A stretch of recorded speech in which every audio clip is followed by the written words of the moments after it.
नमस्कार, आप सभी का स्वागत है और आप देख रहे हैं न्यूज़ 21। मैं हूं आपके साथ सोनम गुरु। तो चलिए शुरुआत करते हैं अपने उत्तराखंड की। उधम सिंह नगर के खटीमा में पुलिस ने वाहन चोरी की घटनाओं का खुलासा करते हुए 8 चोरी की मोटरसाइकिलें बरामद की है। झनकट चौकी पुलिस ने चेकिंग के दौरान 2 विधि से संघर्षित बालकों का चोरी की बाइक के साथ पकड़ा। पूछताछ में उनकी निशानदेही पर आम की बगिया की झाड़ियों में छुपाकर रखी गई 7 अन्य मोटरसाइकिलें बरामद की गई। पुलिस के मुताबिक कई बाइकों की नंबर प्लेट हटाकर पहचान छिपाने का प्रयास किया गया। बरामद वाहनों में hero Splendor plus, TVS star city और कावासाकी के टेक बाइक शामिल हैं। दोनों बालकों की पहचान सार्वजनिक नहीं की गई और किशोर न्याय प्रावधानों के तहत उन्हें परिजनों की अभिरक्षा में सौंपकर 11 अगस्त को किशोर न्याय बोर्ड के समक्ष पेश किया जाएगा। खटीमा से अशोक सरकार की रिपोर्ट। प्राप्त की तो वो मोटरसाइकिल हमारे थाने का जो क्राइम नंबर है 224/25 में चोरी गई मोटरसाइकिल थी। जब उनसे मौके पर पूछताछ की गई तो उनके द्वारा बताया गया कि उनके द्वारा कुछ 7 मोटरसाइकिल हैं। एक जो हमारा ओकलैंड होटल है उससे करीब 500 मीटर आगे आम की बगिया में छुपाई हैं। तो पुलिस टीम द्वारा जाके उन मोटरसाइकिलों को भी बरामद किया गया।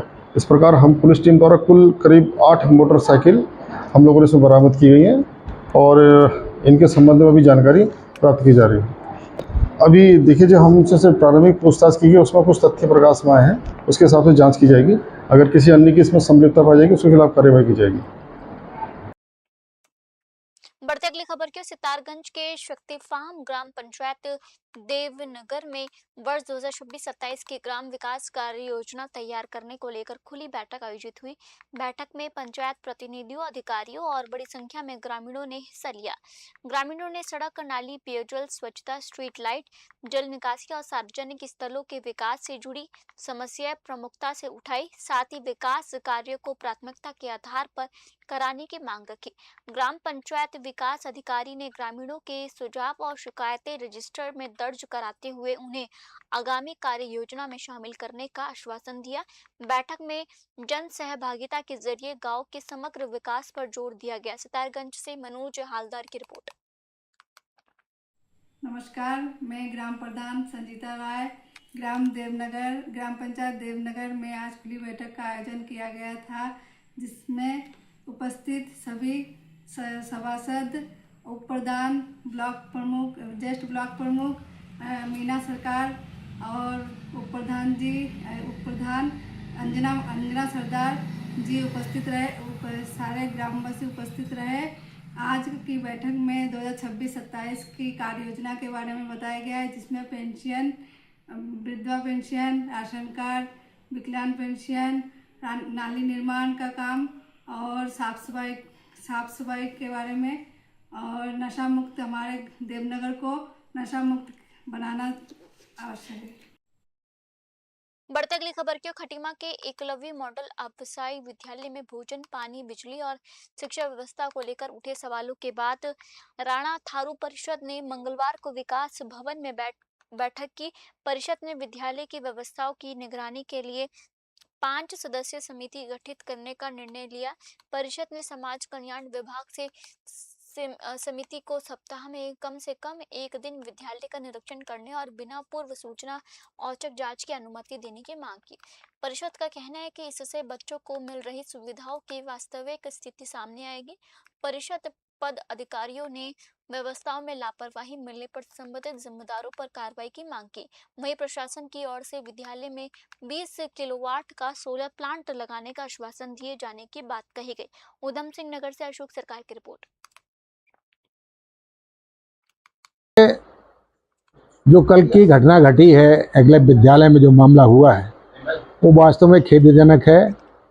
कई दिनों से अगले विद्यालय के छात्रों को कीड़े वाला भोजन या दाल चावल या जो भी सब्जी थी, कीड़े वाला खाना खिलाया जा रहा था और बच्चों ने इसकी शिकायत कई बार वहाँ के प्रिंसिपल से की, लेकिन प्रिंसिपल ने उसको न ध्यान करके बच्चों को ही डांटना शुरू कर दिया।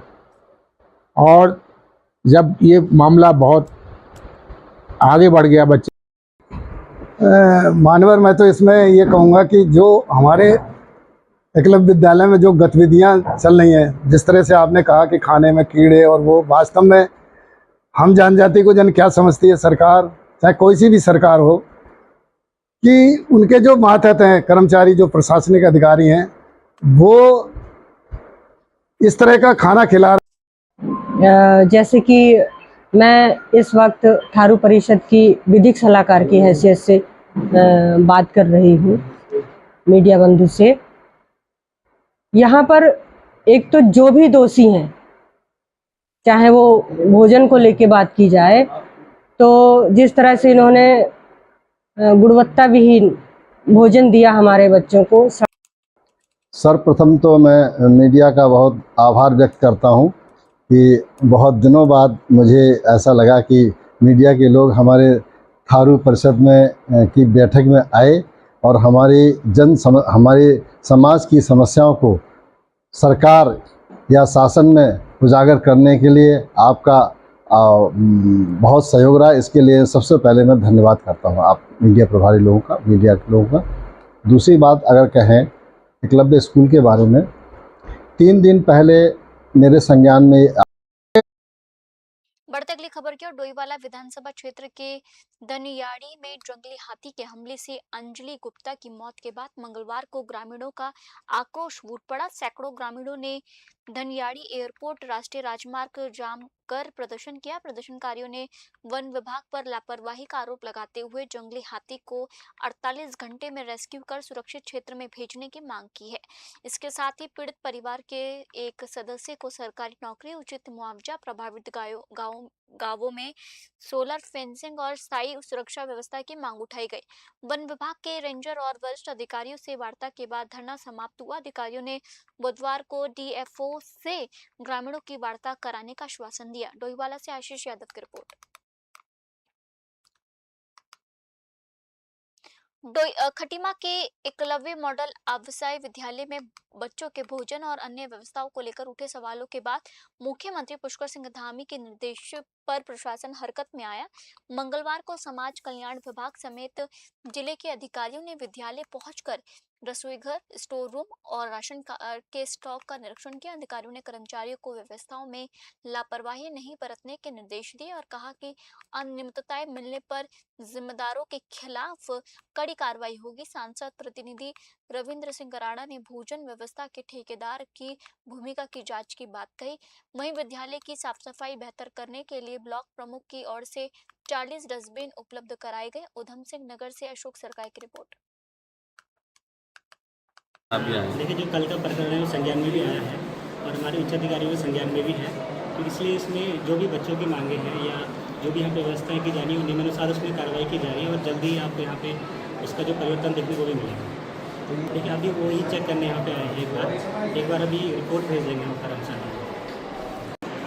आज माननीय मुख्यमंत्री जी के दिशा निर्देशों पे हम भारतीय जनता पार्टी के कार्यकर्ता और जनप्रतिनिधि यहाँ पे इसको देखने आए थे और इसमें जैसा कि कल एक विवाद उत्पन्न हुआ था कि वहाँ बच्चों के साथ खाने की व्यवस्था है या ठहरने की व्यवस्था, उसमें कई कमियां हैं, तो उसको हमने आज देखा और अवलोकन किया और उसमें हमारे जो अधिकारी हैं उन सबको यहाँ पे हमने जैसा कि कल विवाद हुआ था उसी के संबंध में हम लोग आए थे कल यहाँ पर और देखा था कि जगह जगह यहाँ पर डस्टबिनों की ज़रूरत है, गंदगी कुछ फैली हुई थी, तो इसलिए आज विकास खंड की ओर से कुछ हमने डस्टबिन दिए हैं और हमारे नगर पालिका के चेयरमैन साहब हमारे रमेश सिंह जोशी जी भी आए हैं, जिन्होंने आश्वस्त किया है कि पर डे यहाँ पर कूड़ा गाड़ी आएगी और कूड़ा ले जाएगी यहाँ से पर डे। और जो फॉगिंग है नगर पालिका से मक्खी मच्छरों के लिए, उसके लिए भी यहाँ पर लगातार अभियान चलता रहेगा। फिलहाल आज के बुलेटिन में इतना ही और आप देखते रहिए न्यूज़ 21। जय हिंद।